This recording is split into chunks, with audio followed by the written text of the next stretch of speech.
way.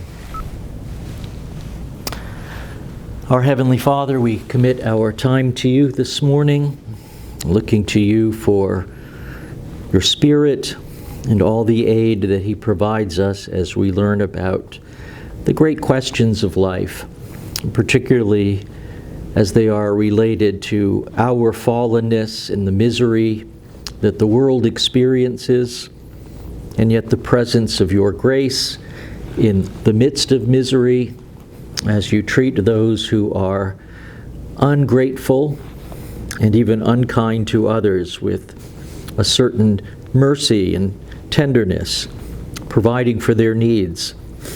And in the midst of everything, you punish those who are not following your ways, who are abusing your people, but not necessarily in ways that we can see and understand.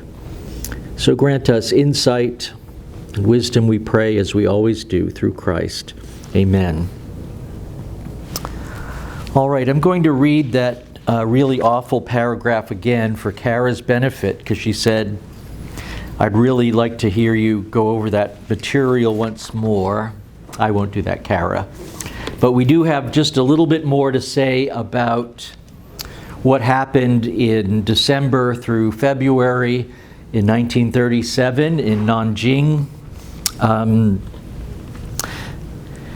The estimated total death toll ranges from 40,000, which is typically a number provided by Japanese historians, if they even accept the idea that the Japanese army did what it did in Nanjing, and it goes as high as 340,000. And I think 300,000 fatalities is becoming more and more the widely accepted number. And it's important to remember that most of those deaths were not necessarily combat related. That is, they didn't occur in the actual fighting over the city. They were more like sport. The Japanese sort of exercising their own feelings of racial superiority and the darkest depths of their own fallen desires. And of course, the rape of Nanjing was not just a metaphor. Women, as Burley observes, were already being treated as third-class citizens, typical in the Far East. So you can only ask yourself, how will the racially superior Japanese treat Chinese women once they are in full control of the city? One author says that they were there to be abused, especially if the Japanese were drunk, which they often were. On one night alone, approximately 1,000 women of all ages were gang raped by Japanese soldiers and then killed with no more emotion than one would bring to dispatching farm animals. This practice was halted only by the wholesale importation of comfort women, mainly from Korea. And I take it you all know who the comfort women were. At least George does. No one knows who? Okay, Jack? Okay. I'll say it anyway. They were women from the various conquered countries, especially Korea, who were forced into, let's just say, service for the Japanese soldiers in an organized, housed way, okay? If the scale and nature of the executions in Nanking are difficult for us to comprehend, wrote Irish Chang, so are the scale and natures of the rapes. The number of victims falls within the 20 to 80,000 range, but that often doesn't do justice to the other nameless, faceless victims, such as any babies, for instance, that these assaults produced. They were often killed because of the ancestry. Now, I have no intention of providing any detailed accounts here. Suffice to say that just as the Japanese created recreational ways to commit murder on a mass scale, they were as equally creative with their sexual assaults. Now, why did the Imperial Japanese Army behave this way? Why did they do these hideous things? And I think the simplest answer is that they wanted to. And to elaborate further on that, they could. They were given permission to behave this way, and even a certain amount of protection, and they were thus free to act on the inclinations and desires of their own hearts. And their sin meant tremendous human misery, and on a vast scale, with the misery extending to generations yet unborn. And so this story, picking one out of many stories in history, is not about Chinese guilt, right? The passage in Luke were the citizens of Nanjing worse sinners than the citizens of other Chinese cities and communities? Of course not. It's about human fallenness. It's about that general misery that we experience in common curse. Now, there is an old saw that says that the preacher should prepare his sermons with the Bible in one hand and the newspaper in the other.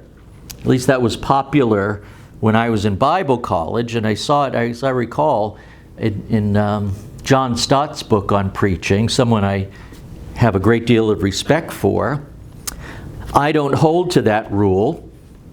I don't think it's a wise rule, but if I had to formulate a rule like it, I propose that preachers prepare sermons with the Bible in one hand and a collection of history books in the other, because it's within history that we find over and over again those unexpected turns of events that create odd alliances between people who should not be allied. And these sorts of stories and the alliances become illustrations of common grace and common curse. So in other words, if in the entertainment industry there is a typical presentation of a story that involves the guys wearing the white hats and the guys wearing the black hats. The black hats seem to have some success in their nasty endeavors, but at the end of the day, the virtuous white-hatted guys come running to the rescue and they win the day. That's certainly not how real history tends to work. And so if we think in the categories of common grace and common curse, not just how those categories are understood sort of at the grander level, but even at the personal level, where evil people are capable of surprising amounts of good, and at times good people are capable of surprising amounts of evil. And one of the values of using the Nanjing story is that it provides two excellent examples of two specific people who labored tirelessly, literally, tirelessly to protect the Chinese citizens who were living in the city, who were living in the city's hell. And those two people are John Rabe and Minnie Vautrin. How many of you know John Rabe and Minnie Vautrin? It's actually kind of sad that you don't know who Minnie Vautrin is. So after this section on the sinfulness of sin, you will know who Minnie Vautrin is, and you will probably become the same kind of admirer as I am. John Rabe, not so much, as we'll see in a moment, but he becomes a hero in Nanjing. Let's set the scene here. When Nanjing fell to the Japanese, nearly all the Westerners who lived there, and this is the capital city of China, nearly all the Westerners who lived there fled the city. Just a handful, no more probably than 25, remained behind to administrate a zone of safety that they set up within the city. They became the members of the Committee for the Nanjing Safety Zone, a project begun by the Presbyterian missionary W. Plummer Mills, and he based it on the idea and the model provided by a Jesuit missionary in Shanghai. Well, a businessman from Germany who had lived in Nanjing for some 30 years became the elected head of this committee. And his name was John Rabe. R-A-B-E, but pronounced Rabe. I wrote it on the board when I was teaching and told my students to remember this name too, because John Rabe was a German nationalist and the leader of the city's Nazi party. John Rabe is a Nazi. And yet he leveraged his own status as a German, that is, he was first a Westerner, but also from a country that had a kind of special relationship with Japan. And he leveraged his executive position in the German company Siemens to persuade Japanese officers and officials to honor this zone of safety.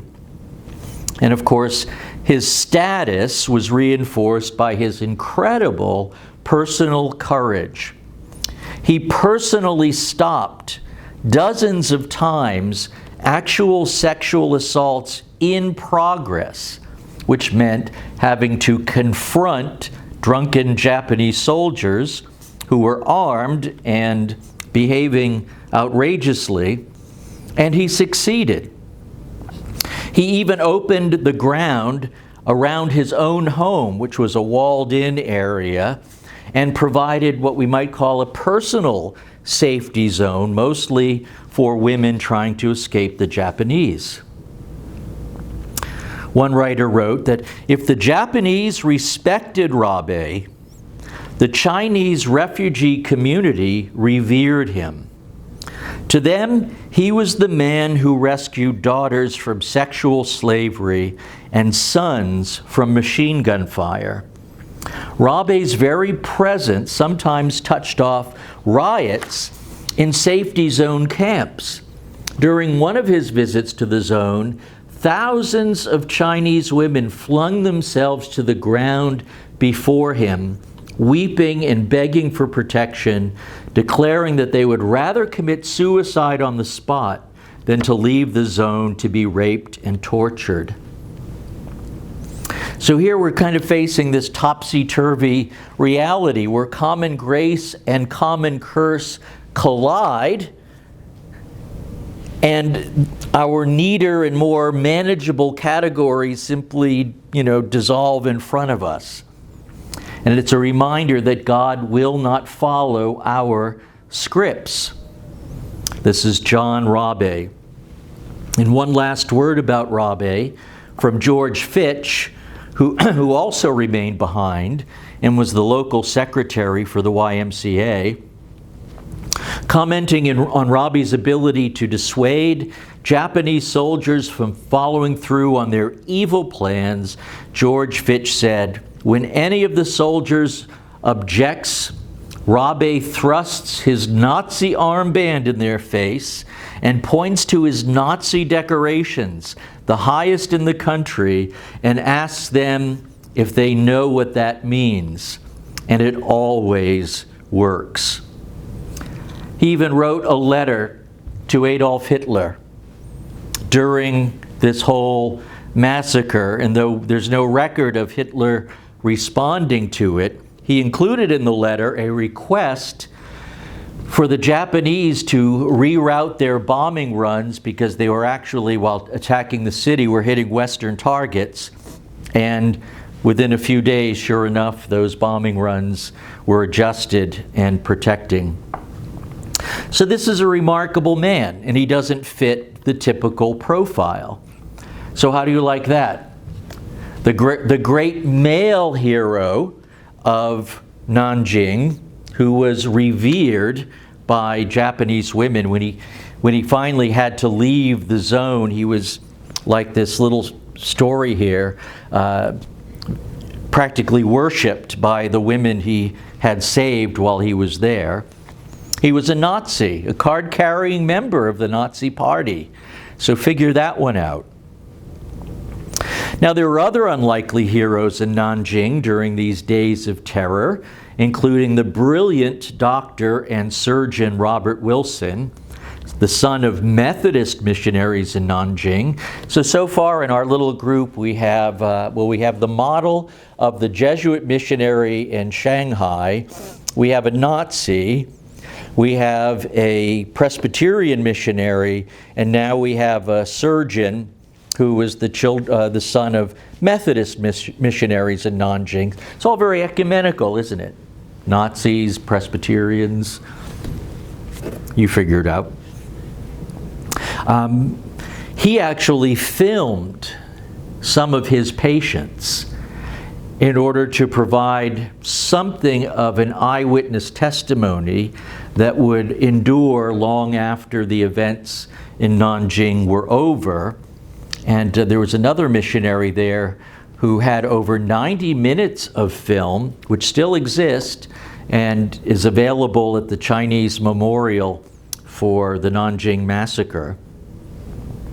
So there is an element, this is just an aside, that like Holocaust deniers, they sort of refuse to accept that the Japanese could have behaved so badly, and so they blame it all on the Chinese Communist Party, who basically created this historical event in order to gain propaganda sympathy.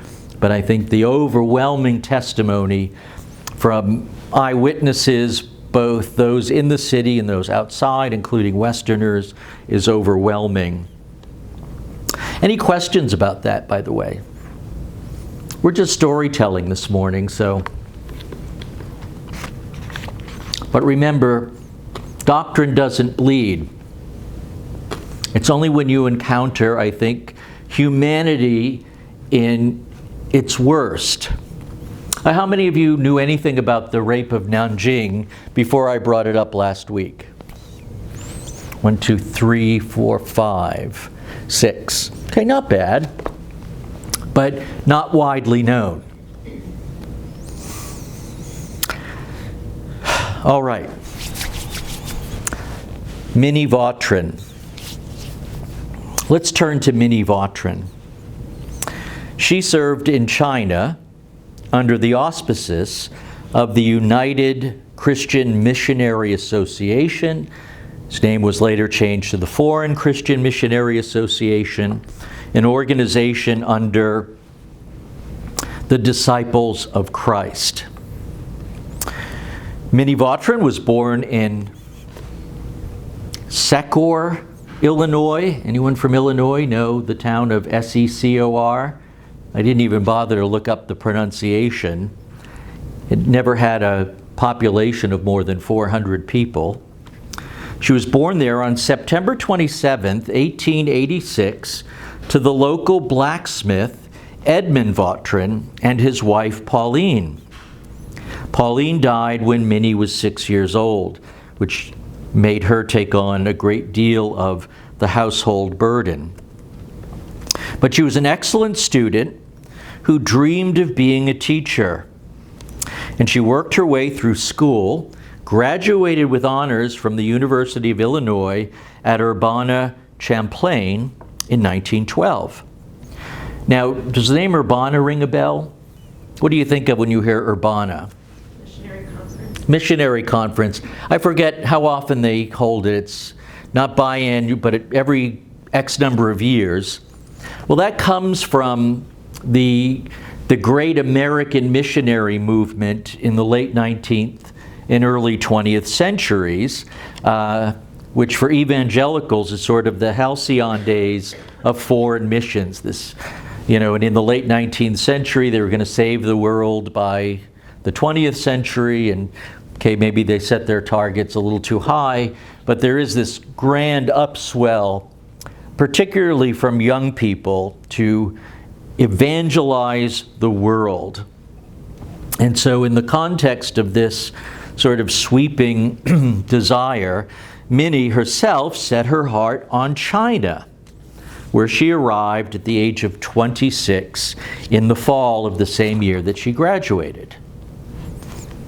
Her first assignment was in Hefei, where many traditional Chinese attitudes towards females were still observed.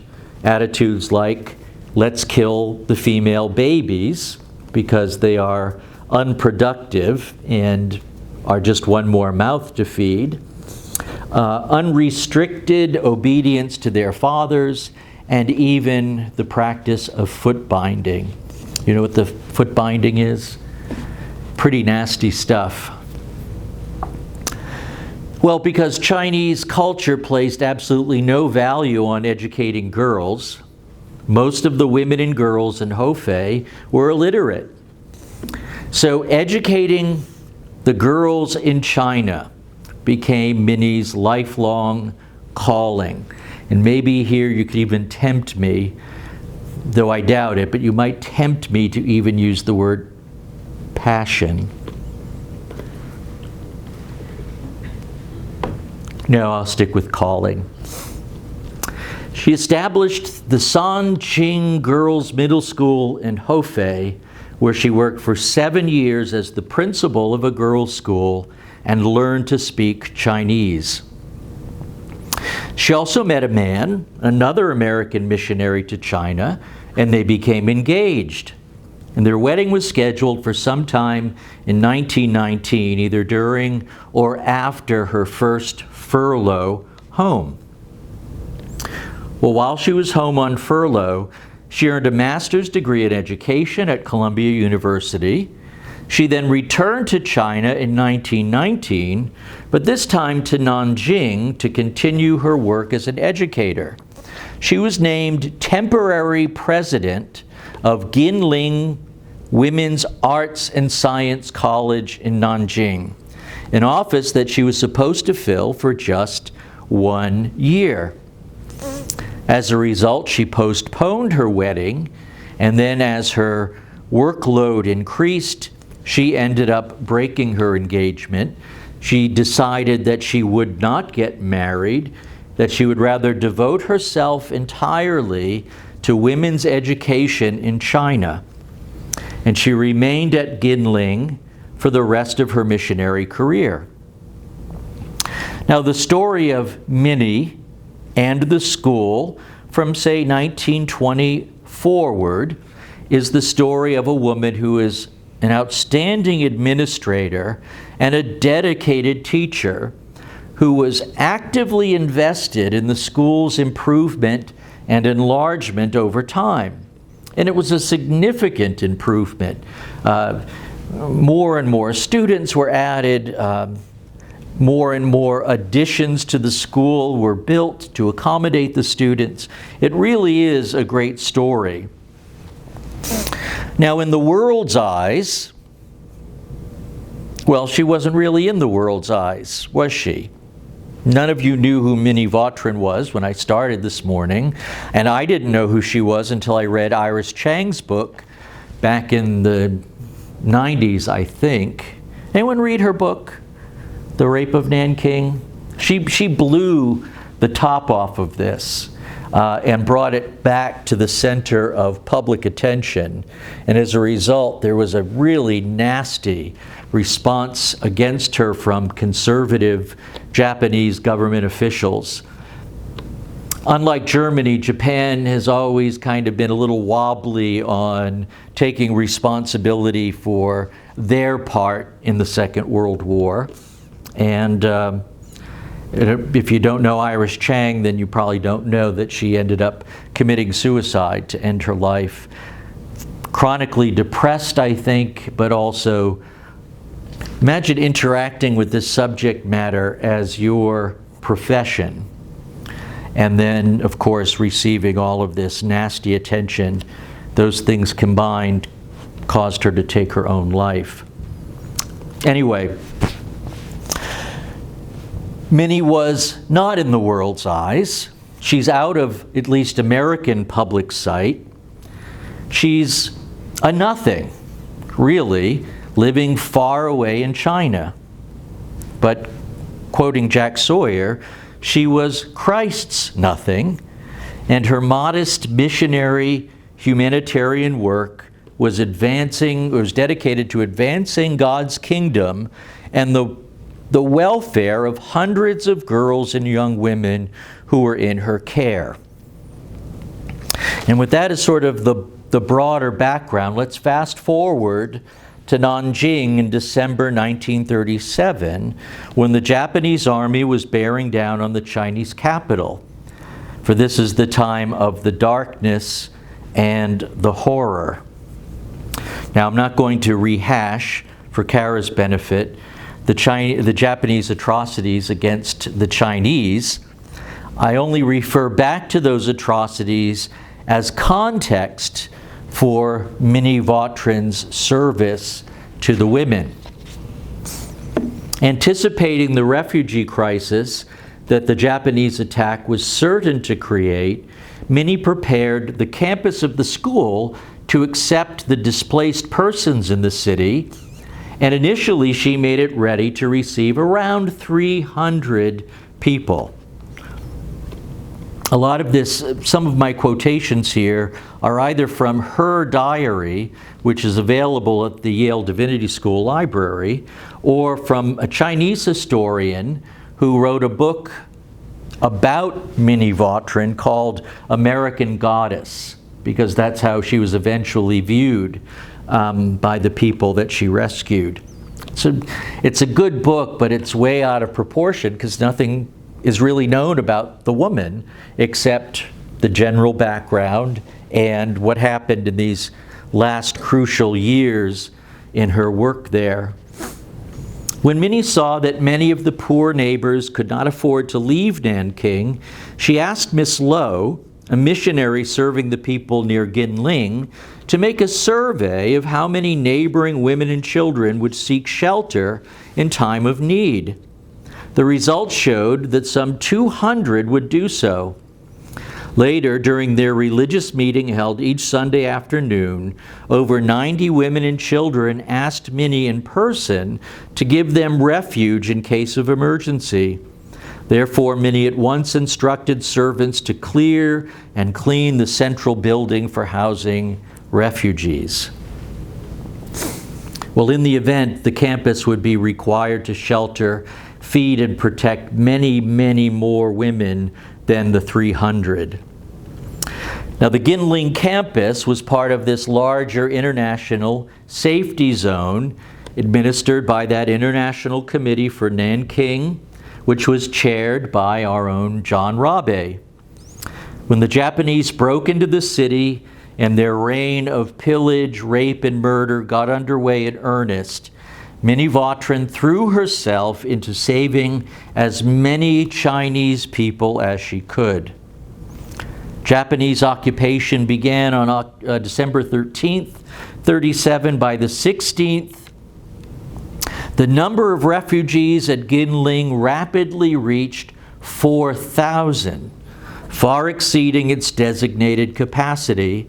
So Minnie had to stand guard at the front gate of the college, urging the older women to return to their homes in order to leave room for their daughters or daughters-in-law. This did not deter more refugees from coming to Ginling, begging merely for a tiny place to sit on the lawn inside of the college. Thursday, December 16th, this is part of her diary entry.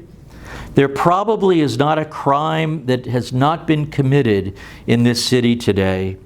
30 girls were taken from language school last night, And today I've heard scores of heartbreaking stories of girls who were taken from their homes last night. One of the girls was but 12 years old. Food, bedding, and money have been taken from people. Mr. Lee had $55 taken from him. I suspect every house in the city has been opened again and yet again and robbed. Tonight a truck passed in which were 8 to 10 girls, and as it passed they called out, "Gin Ming, Gin Ming, save our lives." And the occasional shots that we hear out of the hills or on the street make us realize the sad fate of some man, very probably not a soldier. And the final paragraph of that day's entry reads, "O God, control the cruel beastliness of the soldiers in Nanjing tonight.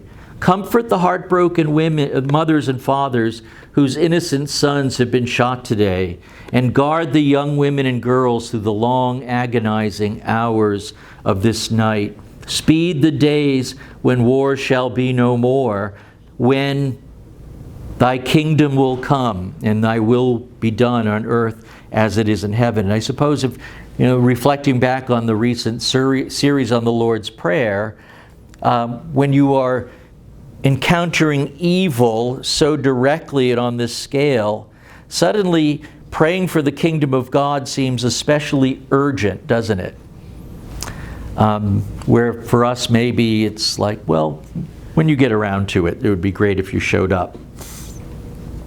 Well, in the days and weeks that followed, Minnie spent each day and night guarding the front gate or rushing to wherever the Japanese intruded on campus in order to keep them out. She confronted the soldiers at great personal risk, even getting her face slapped.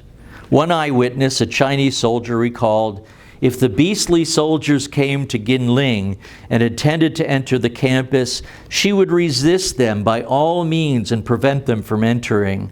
If she could not persuade them with words, she struggled with them by force. It was said that once she was slapped several times by the beastly soldiers. Everyone was worried about her. Everyone tried to comfort her. Still she fought for the cause of protecting the Chinese with courage and determination from the beginning to the end."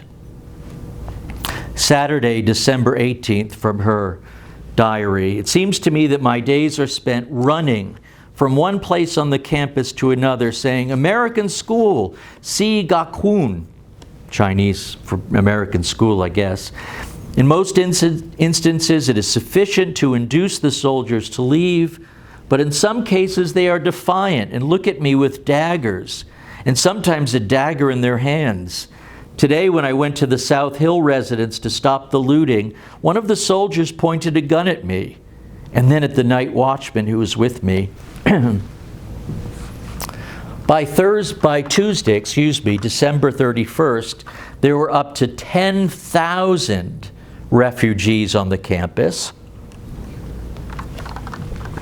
Quite a few more than the originally planned 300, and 4 times as many as the adjusted plan for 2,750.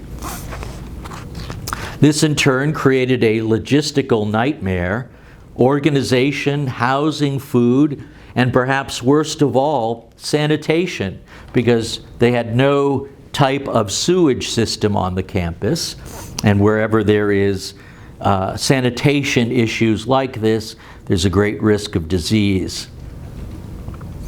So Minnie, it seems to me, was an extraordinary administrator. She is sending people and giving them tasks and keeping things as much intact as she can. She boldly, and more than once, went to the Japanese embassy looking for protection, and she worked to locate missing husbands, sons, and brothers. The Japanese just practically gathered up all the males and decided, well, maybe you are a soldier, let's shoot you and not take any risks. Well, this went on for weeks. And though life hardly returned to anything like normal, sometime in the spring, Minnie determined that she would return to her calling. She started up classes again for the women, though the focus was more on what we would think of as practical life matters, like personal hygiene, basic marketable skills, as well as various Christian subjects. And we should not be surprised to learn that as the result of the mental, physical, and emotional stress that she endured for such a long stretch of time, Minnie's health suffered terribly. Her biographer says, although Minnie refused to return to the States for furlough or to take a rest, she often felt, as early as the winter of 1938, exhausted and depleted of her energy. She frequently wrote in her diary about how tired she was. Am too tired tonight to write more. Am dead tired tonight. Much depression and a feeling of helplessness. And I must confess that I am tired. These are spread out over various dates. Exhausted tonight. Dead tired. I wish the spring holiday was just beginning, for I'm tired. Too tired to think. Have a beastly temper. Am dead tired tonight, and just now do not see how I can get through the week. My mind tonight is dead tired, February 23rd, 1940. So we're 2 years now past the time when there was just the beginning of a return to something less than open anarchy in the city.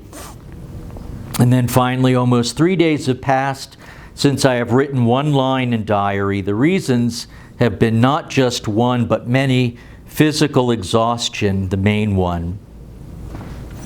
So in May 1940, 2 years and 5 months since the Japanese occupation of Nanjing began, Minnie finally decided that she could not continue her work any longer.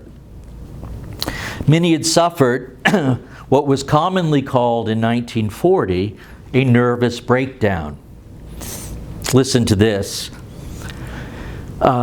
During the trip, she going home to America on the USS Luzon, Minnie could not sleep at all.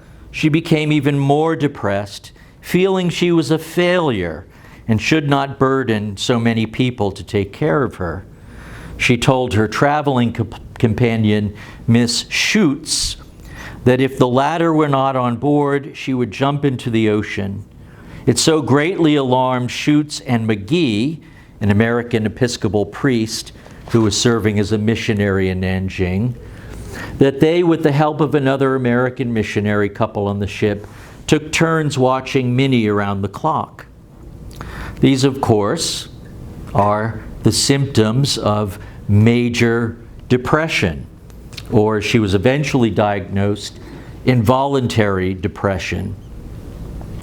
And to Minnie's missionary board's credit, they responded to her crisis as if it were a medical problem. So once she was in the States, she was taken to the psychopathic hospital at the State University of Iowa. When checking in, says her biographer, Minnie felt that she had brought disgrace to China and Ginling. She had a sense of failure and was quite depressed, especially in the mornings. And because her symptoms persisted, she was given metrazole therapy. Anyone ever hear of metrazole therapy? I had neither. It's a drug that induces seizures. Later on, to treat depression, they used insulin, but the idea, sort of a precursor to electroconvulsive therapy. So pretty serious. Well, her biographer covers in broad strokes the 9 months that followed. So let's jump forward to May 1941. May 14th, actually, a year to the day that Minnie boarded the USS Luzon in Shanghai for the journey back home. And on that day, she committed suicide by opening the gas jet of a kitchen stove. She left a note saying that she was confident she would never recover and that she would rather die than become insane. She also stated that she believed her life was a failure. And I'm thinking to myself, I wish my life was about half the failure of her life, or maybe just 1/10 of it. And I think from a modern perspective, we would probably think that she had PTSD. I don't know if modern medicine could have brought her back from the abyss, but treatment for these kinds of mental health issues have advanced a significant amount since 1941. Later, it was revealed that on July 30th, 1938, the Chinese government awarded her the Order of the Jade, the highest honor that China bestows on a foreigner. But they did it in secret. So, not to bring attention to her, which in turn would have brought attention from the Japanese. Now recall, if you've lost your place in this series, that I'm talking about common grace and common curse as expressions of God's providential rule over His fallen creation. So while on the one hand, the rape of Nanjing illustrates sin and human misery on a vast scale, John Rabe and Minnie Vautrin are these two heroes in hell who engage in a common cause and thus, in a sense, illustrate those same two larger categories, but on a much smaller scale. John Rabe, a German nationalist and a loyal member of the Nazi Party, and Minnie Vautrin, a dedicated Christian educator who, as the result of the trauma that she experienced in laying down her own life for her friends, ended her own life at the age of just 55 years old. Well, we have about a minute or two. If you want to ask any questions or make any observations.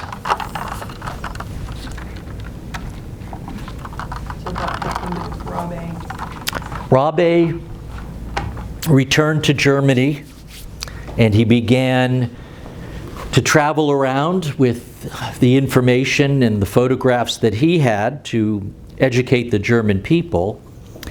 But once Japan and Germany entered into a more formal military alliance, that became inconvenient. And so he was arrested, interrogated by the Gestapo, told to cease and desist, and lived out his life, I believe, in relative poverty until he died in the early 1950s.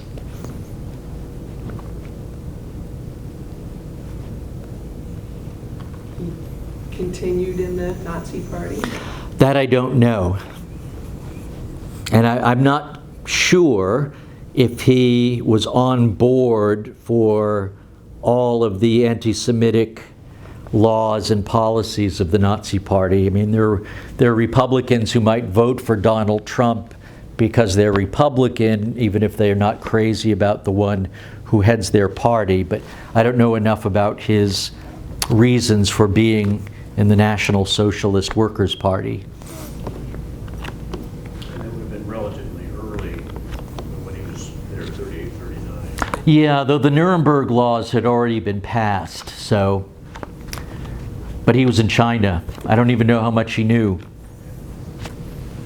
You know, I think it's too bad that we don't know about Minnie Vautrin and how her story ends, humanly speaking, in tragedy.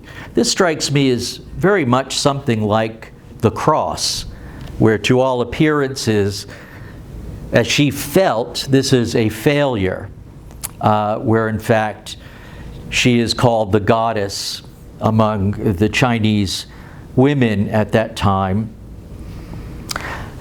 And I think part of the tragedy is aggravated by the fact that American evangelicals elevate all the wrong kinds of people to the status of celebrity, to the status of being admired, following their teaching, wanting to be like them, when here, this nothing woman, but she was Christ nothing, does more than probably most of the Christian celebrities will ever do in a lifetime. very impressive. And I think far closer to the cross theology of the New Testament than to popular expressions of evangelical celebrity culture. So I have a picture now of Minnie Vautrin. I'm going to put it on my computer. Anything else? Yeah. It's kind of fascinating to me, all that you've shown, common grace, common curse. There's an anti-wisdom in it that's comforting, and that Christianity has got the complexity because of what the scriptures teach in order to at least define why these things are.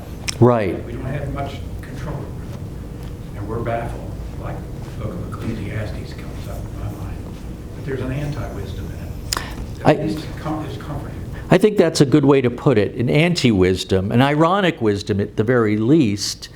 And the more conventional good guys, bad guys presentation is not a biblical presentation. It's more of an adaptation to preconceived cultural ideals.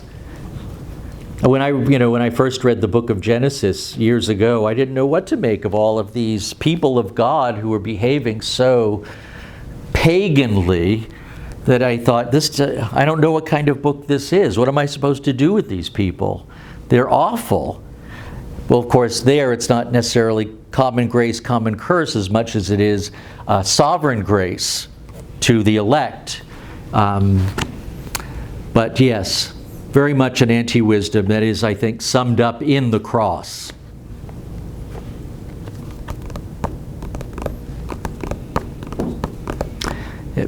I'm going to be printing up Minnie Vautrin t-shirts.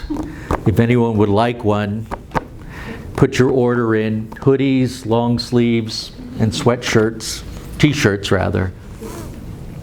All right, let's prepare for worship.